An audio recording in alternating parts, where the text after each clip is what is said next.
Cinema industry తరఫున ప్రొడ్యూసర్లందరూ చిరంజీవి గారిని కలిసి సమస్య చెప్పుకోవటానికి, ఇప్పుడు దాకా జరిగింది ఏంటి ఇది అనేది చెప్పుకోవటానికి మేము ఇట్లా రావడం జరిగింది. చిరంజీవి గారు ఒకటే మాట చెప్పారు, ఇలా సడన్గా షూటింగ్ లాగటం బాధాకరమైన విషయం. అట్ ద సేమ్ టైం మీరు ఒక సైడ్ మీరు చెప్పారు, మీ వెర్షన్ నేను విన్నాను, అదర్ సైడ్ వెర్షన్ కూడా నేను తెలుసుకోవాలి.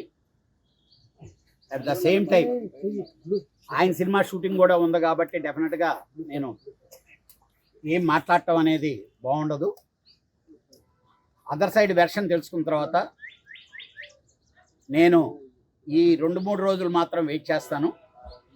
మీరు ఒక సామరస్యంగా ఒక కొలిక్కొచ్చి షూటింగ్లు స్టార్ట్ చేస్తే సరి, లేకపోతే 3 రోజుల తర్వాత whatever we're going to take the decision అనేది ఆ రోజు చెప్తాను.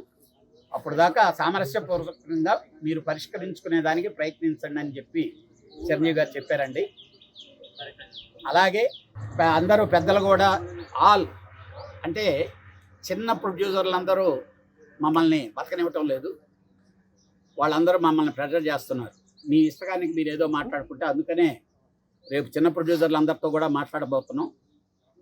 అలాగే అనిల్తో కానీ ఫెడరేషన్ సెక్రటరీలతో కూడా నేను ఇక్కడి నుంచి వెళ్ళిన తర్వాత నేను వాళ్ళతో నెగోషియేట్ చేసేదానికి వెళ్ళబోతున్నాను.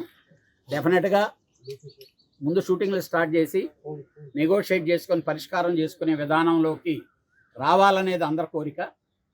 నా సాయశక్తుల డెఫినెట్గా నేను ప్రయత్నిస్తాను. డెఫినెట్గా రేపు ఈవినింగ్ లోపల పాజిటివ్ నిర్ణయంతో వస్తామనే నమ్మకం ఉంది. Will try my level best. Thank you sir.